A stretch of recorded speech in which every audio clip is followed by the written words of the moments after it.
mini vlog. So for today's video ay pupunta po tayong Ujongan sa pier at pupunta po tayong Mindoro dahil namatay po ang aking lolo at so yan na po. Diyan na po kami sa pier. Yan. Hindi ko na po pinatumpik-tumpik pa.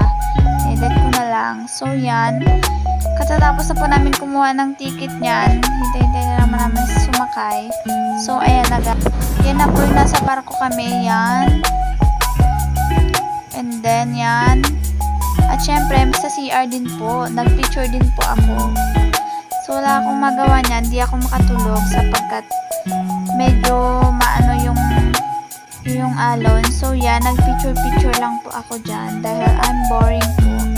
At syempre, yan, malakas eh. Yan. Konti na po yan. At yan po, nasa Mindoro na po kami, nakikita ko na po yan. Yan, malapit na po. At yan, yun yung van po na white, yan po yung aming sasakyan, yan. Hindi ko na po na video yung pagkadating namin kila lolo. At syempre, nagpicture muna po ako at umiyak. Yan, yun po yung lolo ko. Pagkatapos no, nag-almusal na kami at nagpahinga muna kami saglit. At yun, pagdating namin sa bahay, nag-tiktok na po ako. Yan, yan po yung bahay na pinuntahan namin kila lolo. So, Oriental Mindoro po siya. So, yan.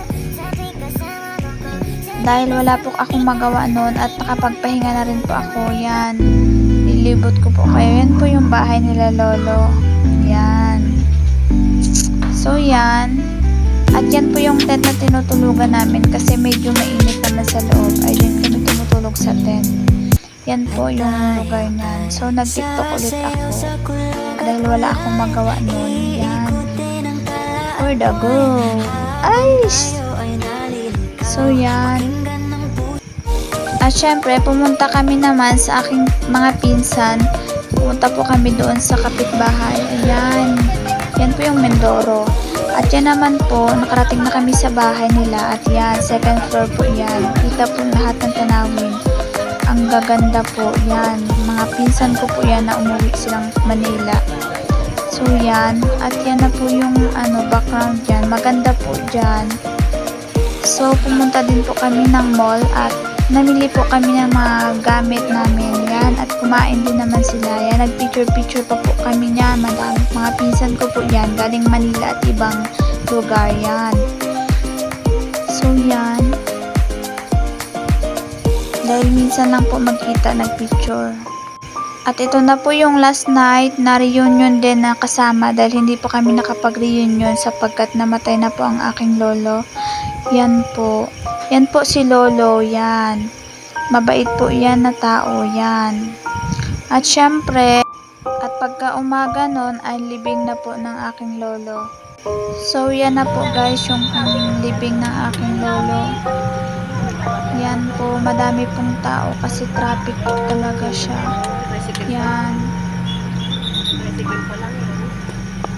Madami pong naglibing kay lolo kasi po ay siya po ay mabuting tao at mapagmahal po at ganun na nga rin po yun.